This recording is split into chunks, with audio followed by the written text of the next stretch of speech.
Good morning students. आज हम लोग इंग्लिश के बेसिक क्लास के 4th क्लास में अवेलेबल है। बेसिक कॉन्सेप्ट जो है हमारा उसका आज 4th क्लास है, चौथी क्लास। चौथी बोल लीजिए या लास्ट बोल लीजिए, एक ही बात है। आज हम लोग बेसिक कॉन्सेप्ट को क्लियर कर लेंगे और कल से एक टॉपिक लेने स्टार्ट करेंगे किस टाइप के क्वेश्चंस आपके एग्जामिनेशंस में आता है। ये जो 4th क्लास होगा, 4th क्लास में हम लोग क्या करेंगे, छोटे छोटे वर्ड्स के बारे में बात करेंगे। जैसे मान लीजिए कोई सेंटेंस आपके पास अवेलेबल होता है, तो उस सेंटेंस में कभी तो मैनी लिखा रहता है, कभी एनी लिखा रहता है, कभी ईच रहता है, कभी एवरी रहता है। तो आप इस टाइप के वर्ड्स को कैसे क्लियर करेंगे, इससे रिलेटेड कुछ बात हम लोग कर लेते हैं। तो बेसिक जो कॉन्सेप्ट है हमारा, उसके सिंगल वर्ड्स के बारे में हम लोग बात कर लेते हैं। तो एक काम करिए, पहला जो आप लोग हेडिंग डाल दीजिए, एक फर्स्ट जो हेडिंग डालिएगा सब लोग, वो डाल दीजिए मैनी। ये मैनी कोई टॉपिक नहीं है, अलग अलग टॉपिक के नाम से अलग अलग जाना जाएगा। कुछ लोग इसको एडजेक्टिव कहेंगे, कुछ लोग डिटर्मिनेंट कहेंगे, ये कुछ भी हो कोई बात नहीं। आप तो सिर्फ इतना याद रखिए कि मान लीजिए अंग्रेजी का कोई क्वेश्चन आप सॉल्व कर रहे हैं, उस सेंटेंस में अगर मैनी आ जाएगा तो आप क्या करेंगे। ये मैनी कई बार एग्जाम में ऑप्शंस के रूप में भी देखने को मिला है। इसका मतलब एक क्वेश्चन रहेगा, फिर इन द ब्लैंक रहेगा, ऑप्शन में मैनी, एनी, सम, इस टाइप के कई सारे एलिमेंट्स आ जाएगा। तो आप उसमें क्या करेंगे, तो सारे के सारे एजेंडा को हम लोग बात करने की कोशिश करते हैं, जरा देखिएगा। तो कुल मिलाकर बात ये हुआ कि अगर सेंटेंस में मैनी होगा तो हम लोग क्या करेंगे। देखिए, अंग्रेजी का अपना एक रूल होता है। पता है रूल क्या होता है? इंग्लिश का जो फर्स्ट वर्ड है ना, ये फर्स्ट वर्ड, ये यहाँ पर आप कुछ भी लिख लीजिए, कोई दिक्कत वाली बात नहीं है। लेकिन इसके बाद ये जो अगला वर्ड होगा, ये जो नेक्स्ट वर्ड है, ये नेक्स्ट वर्ड इस वर्ड के अकॉर्डिंग आएगा। इसके बाद जो आप वर्ड लिखेंगे यहाँ पर, ये इसके अकॉर्डिंग लिखेंगे। इसके बाद जो आप वर्ड लिखेंगे, ये इसके अकॉर्डिंग लिखेंगे। इसके बाद जो आप वर्ड लिखेंगे, ये इसके अकॉर्डिंग लिखेंगे। मेरा कहने का मतलब ये है कि अंग्रेजी में कोई भी अगर सेंटेंस आप बनाएंगे या कोई भी वर्ड्स अगर आप लिखेंगे, तो उसमें क्या करना पड़ेगा, अगला जो वर्ड है वो पिछले वाले एलिमेंट्स के अकॉर्डिंग ही होता है। तब आपको क्या होगा, आप समझ पाएंगे।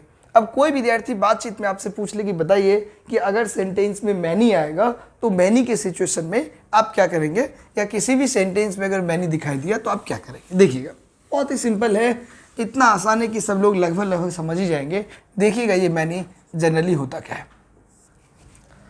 अब ये जो मैनी है, मैनी का मतलब क्या हुआ, मैनी का मतलब होता है बहुत। बहुत मतलब क्या हुआ, एक से ज़्यादा।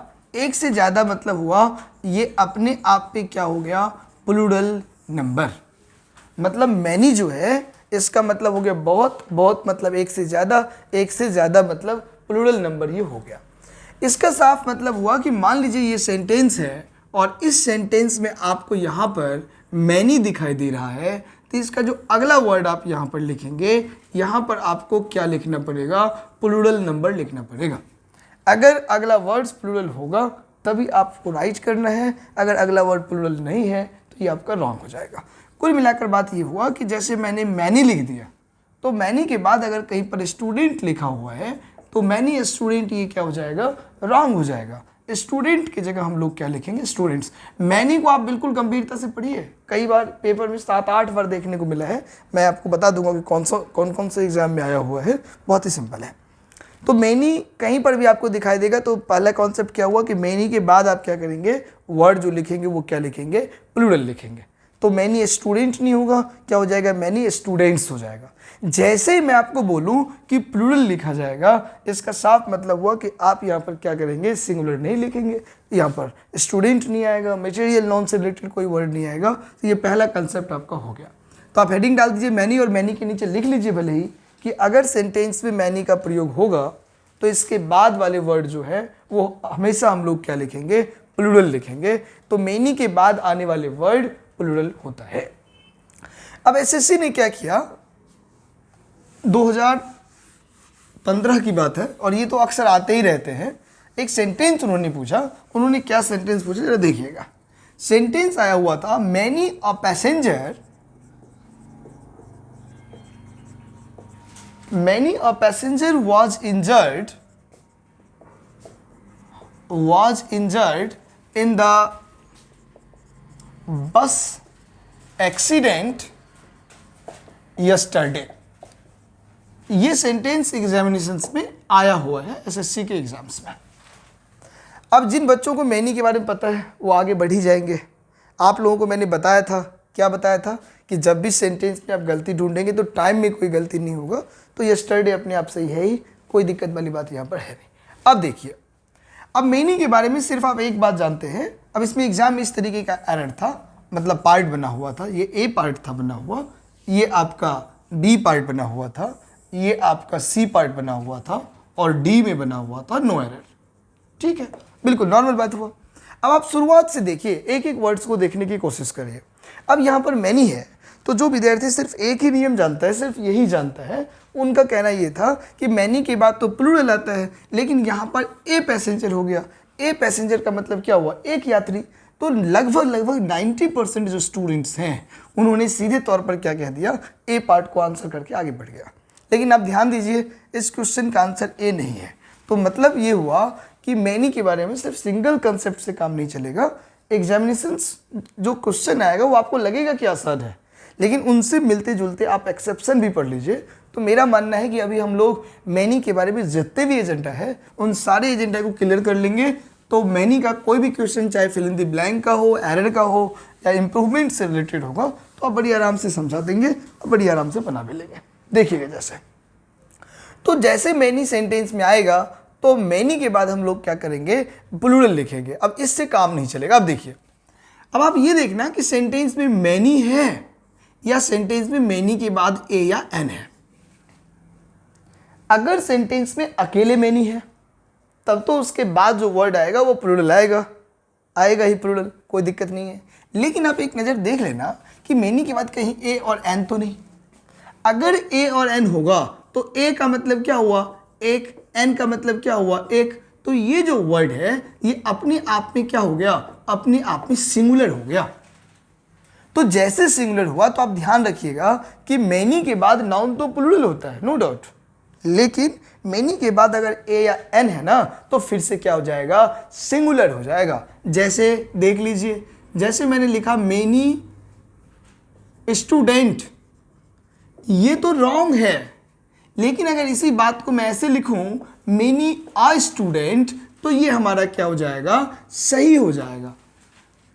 कुछ लोग सोचते होंगे इन दोनों में फर्क क्या है, तो फर्क ये है कि मैनी स्टूडेंट नहीं, मैनी स्टूडेंट्स आएगा, जिसका मतलब बहुत सारे विद्यार्थी हो गए। लेकिन मैनी ए स्टूडेंट का मतलब हुआ कि बहुतों में एक विद्यार्थी की बात कर रहे हैं। जैसे यहाँ देखिए ना, many a passenger was injured in the bus accident yesterday.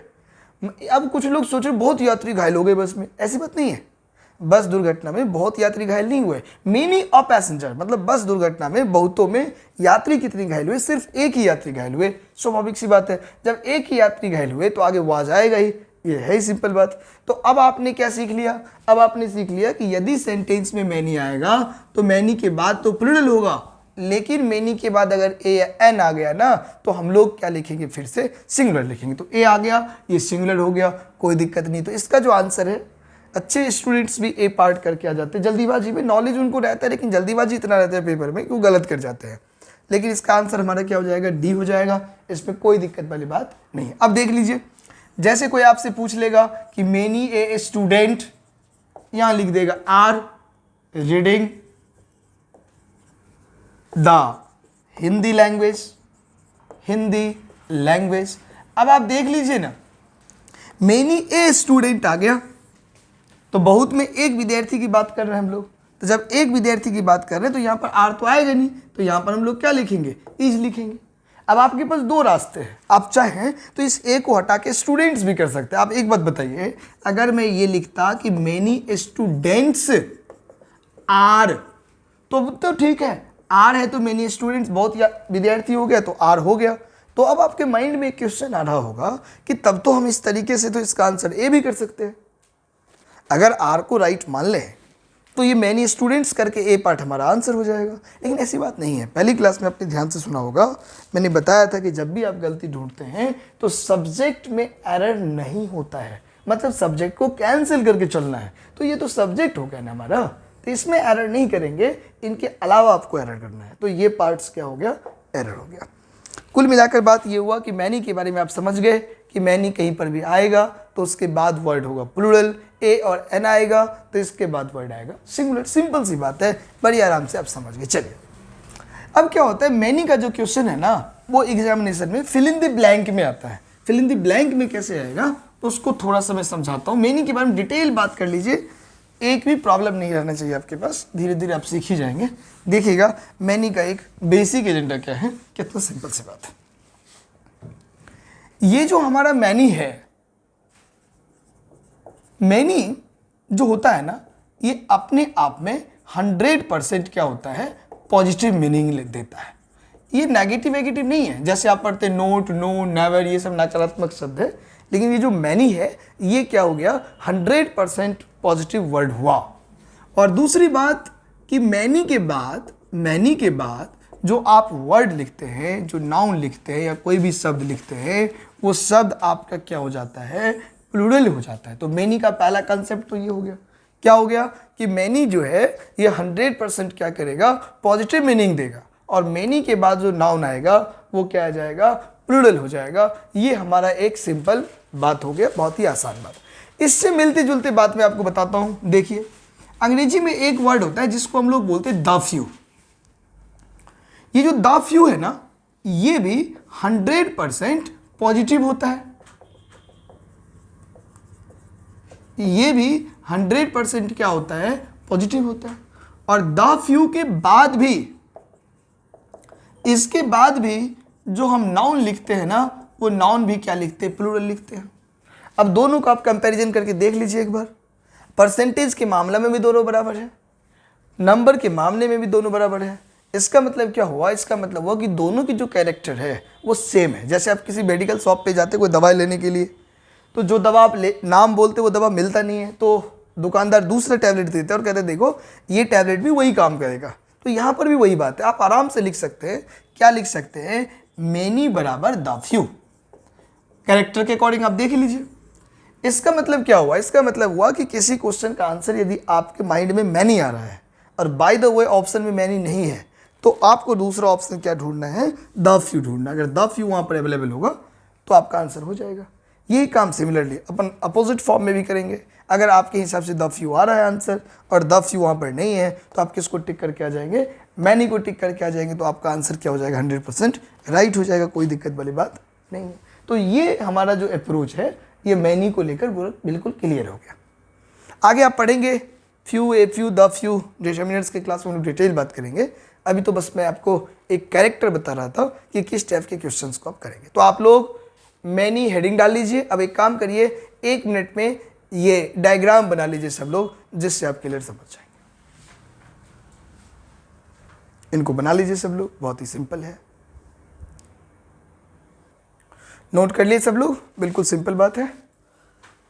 चलिए, तो एक वर्ड आपने सीख लिया, वो वर्ड कौन सा है, मैनी। चलिए एक दूसरा वर्ड मैं आपको सिखा दूं, बहुत मजा आएगा इस वर्ड में। मैनी कम से कम 8 बार एग्जाम में आ चुका है एसएससी में, ध्यान रखिएगा। फिल इन द ब्लैंक में भी, और मैनी ए वाला जो कॉन्सेप्ट है ना वो तो आता ही रहता है, बहुत बार आया हुआ है, बहुत बार।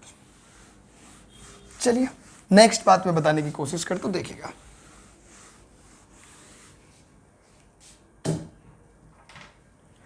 अंग्रेजी में एक वर्ड होता है जिसको हम लोग पता है क्या बोलते हैं, जिसको हम लोग बोलते हैं हु। देखिए हु को समझिए, और आपको पता है जो भी वर्ड मैं बता रहा हूं ना, ये हु या विच या मैनी या एनी कुछ भी आप पढ़ रहे हैं तो उसको आप किसी भी सेंटेंस में रिलेट करके देख लीजिए। किसी भी सेंटेंस में आप रिलेट करके देख लीजिए। सब सेंटेंस में आपको क्या करना है, सॉल्व करना है। सब सेंटेंस में आपको क्या करना है, बनाना है। बहुत ही सिंपल है। चलिए अब ये हु क्या होता है हमारा, देखो। अब जैसे किसी सेंटेंस में, मान लीजिए ये हमारा सेंटेंस है और इस सेंटेंस में यहां पर आ गया हु। शुरू में आएगा तो आप तो कल समझ ही गए थे कि अगर WH वर्ड सेंटेंस के शुरू में आता है तो उसके तुरंत बाद हम लोग क्या करते हैं, हेल्पिंग वर्ब लिखते हैं। और बीच में अगर आता है तो उसके बाद हम क्या लिखते हैं, सब्जेक्ट लिखते हैं। लेकिन हु को मैं क्यों बता रहा हूं, क्योंकि इसमें थोड़ा सा अलग बात है, बार बार पेपर में आता है, तो उसको समझिए। मान लीजिए हमारा एक सेंटेंस हो गया और सेंटेंस के मिडिल पॉइंट में क्या आ गया, हु आ गया। तो आप वेरीफाई कैसे करेंगे कि ये हु ठीक है या ये हु गलत है? तो आप कैसे करेंगे, देखिए, तो जैसे आपको हु मिले ना, तो आप देखना कि हु के ठीक बाद में क्या है, यहां पर क्या है, ठीक बाद क्या है। तो हु के ठीक बाद ये जो पोजीशन है, इस पोजीशन में कोई ना कोई क्या आना चाहिए, वर्ब आना चाहिए। अब ये वर्ब कुछ भी हो सकता है, helping verb, main verb, modal verb, principal verb, supporting verb, कोई सा भी वर्ब हो सकता है, डजेंट मैटर। और हाँ, इसके ठीक पहले यहां पर ठीक पहले जो वर्ड है वो यहां पर आना चाहिए कोई ना कोई पर्सन, मतलब कोई ऐसा वर्ड जो व्यक्ति को इंडिकेट करने वाले शब्द हो। ग्रामर की भाषा में इनको हम लोग एंटीसीडेंट बोलते हैं। एंटीसीडेंट, एंटीसीडेंट का मतलब होता है पूर्व पद। पूर्व पद मतलब पहले वाले वर्ड, तो ये पहले वाला वर्ड ही है, तो ठीक है। तो कुल मिलाकर बात क्या हुआ, जैसे आपको सेंटेंस में हु बीच में दिखेगा तो आप क्या करेंगे, पहले देखेंगे पर्सन और बाद में आप क्या देखेंगे, वर्ब। अब इसी में, और हाँ, ये जो वर्ब है ना, वर्ब, ये वर्ब हमेशा इस पर्सन के अनुसार आएगा, अकॉर्डिंग टू दिस पर्सन। ये वर्ब आपको हमेशा क्या करना है, इसी पर्सन के अकॉर्डिंग यूज करना पड़ेगा। अब एक ही प्रैक्टिकल एग्जांपल से समझा, तो देखिए, अगर मान लीजिए ये क्वेश्चन आ गया कि it is I who is to B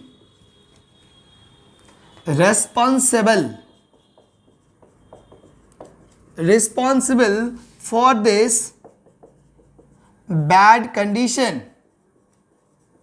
अब आराम से देखिए, अब कोई चिंता करने की बात नहीं है। अब ये किस टॉपिक का है, नहीं, आपको एकदम नहीं घबराना है। एक दिन ऐसे मैं एक टॉपिक ले लूंगा EJMR, उसमें आपकी यहाँ की झंझट खत्म हो जाएगा। एक बार टू भी पढ़ा दूंगा, यहाँ से झंझट खत्म हो जाएगा। अब EJMR किसी भी सेंटेंस में आएगा तो वही अप्रोच लगाना है। अभी आप हु पढ़ रहे हैं तो हु को जांच लीजिए, क्या कहा मैंने, इस डायग्राम को देखिए, हु से पहले क्या मिलना चाहिए, पर्सन। तो हु से पहले आई है, आई मतलब मैं, व्यक्ति को इंडिकेट करने वाले वर्ड है, एक अप्रोच आपका सही हो गया। हु के बाद आपको क्या मिलना चाहिए, वर्ब, तो ये इज जो है ये आपका वर्ब हो गया, ये भी अप्रोच सही। इसका मतलब आपको पता है ये क्वेश्चन ऐसे भी आ सकता है, यहाँ पर खाली जगह भी दे सकता है और आपको ऑप्शन दे दिया व्हाट, व्हिच, हु।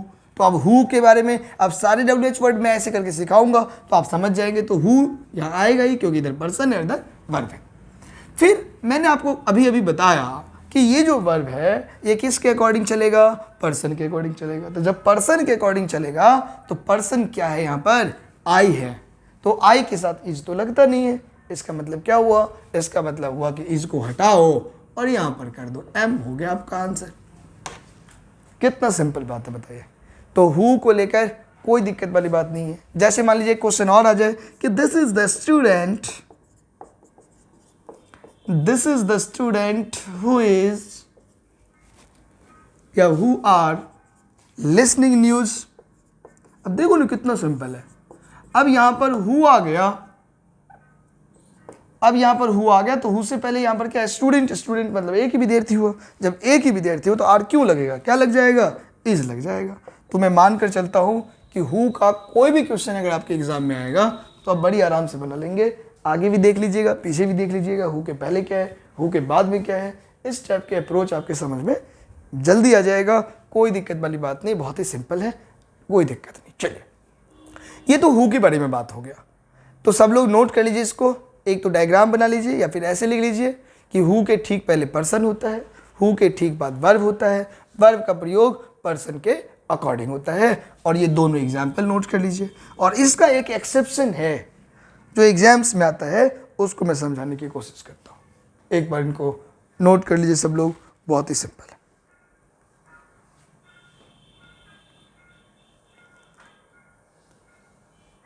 आप लोगों में से कोई कमेंट नहीं करते कभी समझ में आ रहा है कि नहीं आ रहा है। व्यूज़ तो काफ़ी बढ़ रहे हैं, बस थोड़ा सा मुझे बताते भी रहिए कि आपके समझ में आ रहा है कि नहीं आ रहा।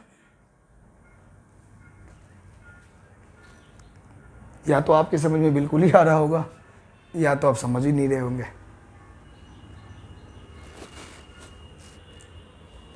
और जिस तरीके से मैं बताने की कोशिश करता हूँ, इसमें कोई कम पढ़ा लिखा भी विद्यार्थी भी है, अगर मान लो अंग्रेजी नहीं भी जानता है तो भी सीख सकता है, कोई दिक्कत वाली बात है ही नहीं, आराम से समझ सकता है वो, कोई दिक्कत नहीं है।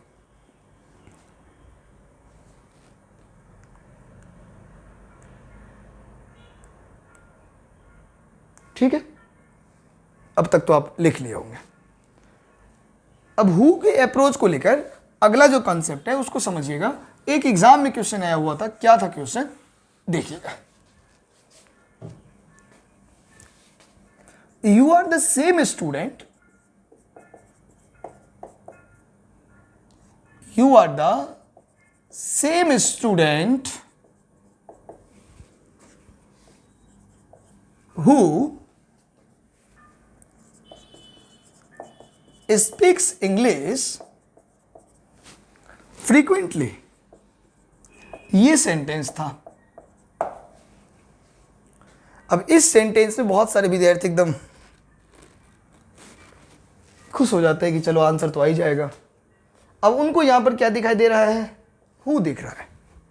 अब जैसे हु दिख रहा है तो हु से पहले आपको क्या चाहिए, पर्सन चाहिए। तो स्टूडेंट जो है ये पर्सन है, तो ये आपका बिल्कुल क्या हो गया, सही हो गया। हु के बाद क्या चाहिए, वर्ब चाहिए, वर्ब स्पीक है, बिल्कुल सही है। और पर्सन के अकॉर्डिंग चाहिए, तो स्टूडेंट यहाँ पर सिंगुलर है, तो वर्ब में आपको बताइए कि ऐसे ये सब जब आप लगाते हैं तो ये सिंगुलर हो जाता है, तो ये आपका ठीक ही हो गया, कोई दिक्कत वाली बात नहीं है। अब समझिए इसमें एरर कहाँ पर है। तो अब मैं आपको बताऊं कि यहाँ पर हु आएगा ही नहीं। अब क्या आएगा, तो देखिए नोट को लिखते जाइए मेरे साथ साथ। बात ये हुआ कि अगर किसी भी सेंटेंस में ना आपको क्या दिखाई देगा, अगर आपको दिखाई देगा द सेम या द ओनली, याद रख लीजिए सब लोग, बस 2 वर्ड रट जाइए। एसएससी ने बहुत बार पूछा है, मेनी टाइम्स। कौन कौन से वर्ड, द सेम या द ओनली। अगर सेंटेंस में द सेम या द ओनली आ जाएगा तो इस अप्रोच को हम लोग क्या करेंगे, तो उस सेंटेंस में एक ही कनेक्टिव आता है, और वो कनेक्टिव क्या है, दैट। जब भी मैं दैट के बारे में डिटेल बात करूंगा, बेसिक कॉन्सेप्ट में दिस, दैट, दिस, दो, देयर, सब जब आप पढ़ेंगे तो आप और भी सीख जाएंगे।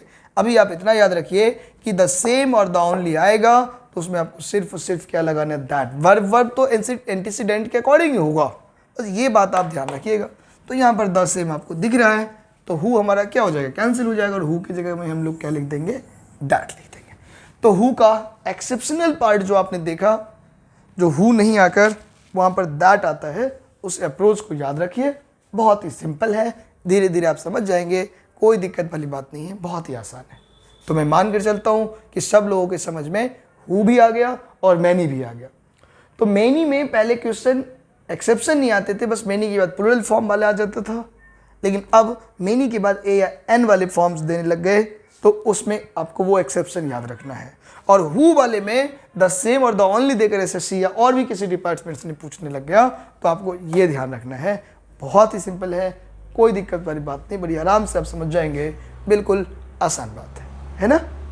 कोई डाउट यहाँ तक किसी को, कोई डाउट नहीं। तो एक बार इस नोट को लिख लीजिए ऐसे कि यदि सेंटेंस में द सेम या द ओनली का प्रयोग हो, यदि सेंटेंस में द सेम या द ओनली का प्रयोग हो,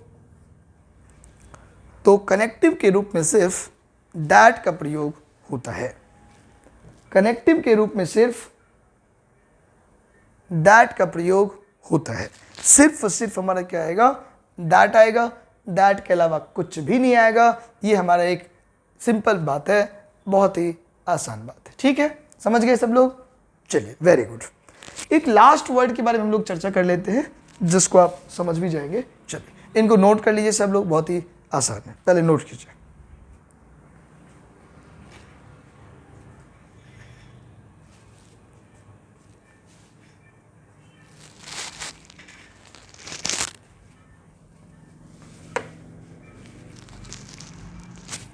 चलिए, नोट कर लीजिए, वेरी गुड।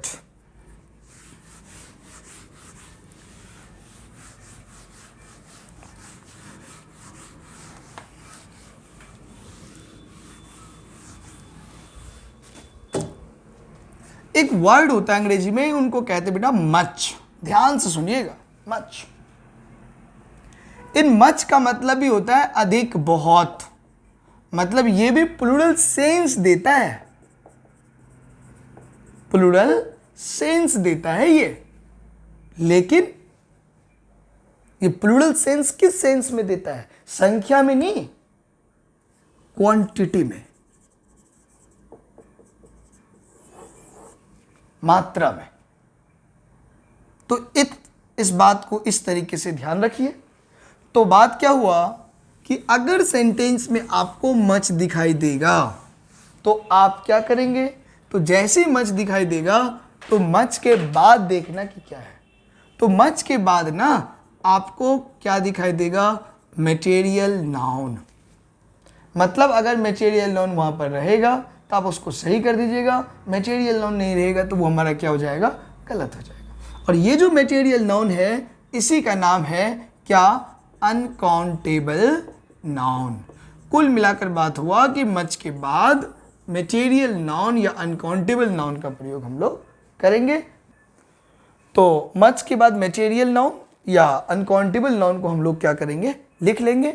और ये ना अपने आप में क्या होता है, सिंगुलर होता है। इसको कभी भी प्लूरल में हम लोग क्या करेंगे, कन्वर्ट नहीं करेंगे। तो एकदम नॉर्मल बात हो गया, आप ध्यान रखिए। इसका मतलब कभी भी हम लोग मच बॉय नहीं लिखेंगे। क्या लिखेंगे, मच वाटर लिख सकते हैं, मच टी लिख सकते हैं, मच कॉफ़ी लिख सकते हैं। मटेरियल नाउन को वर्ड को यूज़ में लेंगे और इसमें कोई दिक्कत वाली बात नहीं है, आप आराम से अंडरस्टैंड कर ही जाएंगे। चलिए मच के बारे में थोड़ी सी बात मैं और करता हूँ पेपर्स में, इसके अप्रोच क्या है, किस तरीके से बात आपको और भी डिटेल करना है उसको समझिएगा। ये जो मच होता है ना, मच ये 100% पॉजिटिव मीनिंग को इंडिकेट करता है। ये पूरा पॉजिटिव मीनिंग के बारे में बताता है, नेगेटिव नहीं है। ये 100% पॉजिटिव है। और हाँ, इसके बाद जो वर्ड आता है ना वो कौन सा आता है, बोलिए जरा, मटेरियल नाउन। कौन सा नाउन आता है, मटेरियल नाउन। तो मच के बारे में दोनों कंसेप्ट आपका क्लियर हो गया। एक तो ये कि मच जो है वो 100% पॉजिटिव होगा, और दूसरा मच के बाद कौन सा नाउन आएगा, मटेरियल नाउन आएगा। मच के सिमिलर वर्ड जो होते हैं सेकेंड, वो होता है द लिटिल। बेटा इसमें भी ये भी 100% पॉजिटिव मीनिंग को शो करता है। ये भी हमारा 100% क्या होता है, पॉजिटिव मीनिंग को शो करने वाले टर्मिनोलॉजी है। और द लिटिल के बाद हम लोग क्या लिखते हैं, मटेरियल नाउन लिखते हैं। इसका मतलब क्या हुआ, इसका बस वही बात, मेनी के साथ जैसे आप द फ्यू लिख रहे थे वो सेम कैटेगरी है ये। तो मच जो है परसेंटेज के मामले में भी 100% है, और द लिटिल भी परसेंटेज के मामले में 100% है। इन दोनों के बाद भी हम लोग क्या करते हैं, मटेरियल नाउन को लिखेंगे। तो आप बात को क्या करेंगे, समझ जाएंगे, कोई दिक्कत वाली बात नहीं है, बिल्कुल सिंपल है। इसी तरीके से फॉर्मूला के फॉर्म में हम लोग लिख सकते हैं कि मच बराबर द लिटिल। वही बात हुआ कि किसी क्वेश्चन का आंसर अगर आपको लग रहा है कि मच होगा और मच वहाँ पर अवेलेबल नहीं है तो आप किसको टिक करके आ जाएंगे, द लिटिल को, और द लिटिल नहीं है तो किसको टिक करके आ जाएंगे, मच को। तो मैं मान कर चलता हूँ कि आज आपने 3, 4, 5 वर्ड्स के बारे में डिटेल समझ लिए, कोई दिक्कत वाली बात नहीं है। बेसिक कंसेप्ट हमारा यहीं पर कंप्लीट होता है। तो जो भी लोग ये 4th क्लास को देख रहे हैं आज, वो 1st क्लास से लेकर 3rd क्लास तक पहले देखिए, ताकि आपको एग्जाम के पैटर्न का पता चलेगा, अंग्रेजी के अप्रोच के बारे में पता चलेगा। और ज़्यादा से ज़्यादा आप लोग इनको शेयर भी करिए, और लाइक और सब्सक्राइब तो करिए ही करिए, क्योंकि सब्सक्राइब जब तक आप नहीं करेंगे तब तक नोटिफिकेशन यहाँ से आपके पास तो जाएगा नहीं, फिर आप आगे पढ़ेंगे कैसे। तो कुल मिलाकर बात ये है कि कल से हम लोग एक टॉपिक ले लेंगे, और मैं आपको कह देता हूँ टॉपिक जो हमारा पहला होगा उस टॉपिक का नाम होगा आर्टिकल। जितने भी लोग देख रहे हैं कोशिश करिए आर्टिकल आप पढ़ के आइएगा। और आपको मैं बता दूं, पढ़ के आएंगे, कोई भी क्वेश्चन आपको लगेगा तो आप पूछते रहिए, और कल से हम लोग डिस्क्रिप्शन में करीब 20-25 क्वेश्चन भी डाल देंगे और आप उसको पढ़ते रहिएगा। चलिए कंटिन्यू, नेक्स्ट क्लास में मिलते हैं, कोई प्रॉब्लम नहीं। ठीक है।